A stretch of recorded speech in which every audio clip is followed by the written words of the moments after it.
Do you believe there is a double standard when it comes to terrorism, when it happens in like countries like India versus the West? Do you think Western countries see it differently? Are others not doing it? My answer to you is yes, you are right.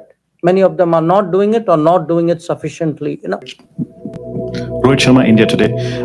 So first thing, obviously in mind of a lot of people, what was your initial response at MEA and at Prime Minister's office when President Trump announced ceasefire? Did you immediately reach out to express your disagreement, and how was that taken by the White House?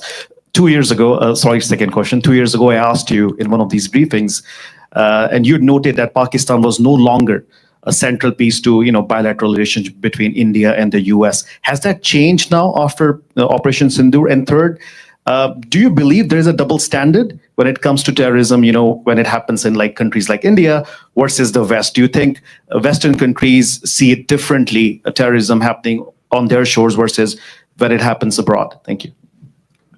I would say that even today, the central factor in the relationship between India and the United States is India and the United States. It is our complementarity in many ways. It is the benefits that we get from closer relationship that is actually driving it. It is not, big relationships are not forged in terms of third countries and where they fit.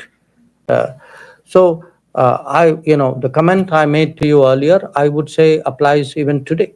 That, if I am talking about the when I'm looking at the future of our ties with the United States, or if I even look back at the progress in our ties with the United States over the last 20 years, I would put it to you, a lot of it is, it's about trade, it is about investment, it is about technology, it is about mobility, it is about energy, it is about defense. So I would really urge you to get over the idea that we need to define ourselves vis-a-vis third countries in order to forge ahead somewhere. That is not the case. We are a big country. We are, among the top 5 economies of the world. We are the most populous country in the world. Our influence is growing. We must have that self-confidence, even in asking questions. I think the record of what happened at that time was very clear. The ceasefire was something which was negotiated between the DGMOs of the two countries. So I will leave it at that. And on the terrorism issue,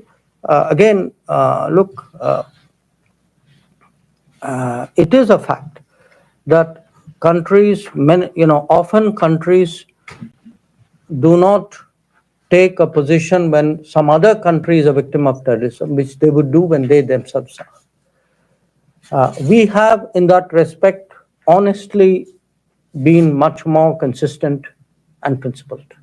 That we have, when terrorist incidents, attacks happen elsewhere, outside India, we have largely followed the same position that we have taken when they have happened in India. So, is your point that others not doing it? My answer to you is yes, you are right. Many of them are not doing it or not doing it sufficiently enough. And part of diplomacy is to exhort them, encourage them, persuade them, motivate them to do that. And which is why it's important to speak up, and which is why it's important to carry them with us to the best possible degree.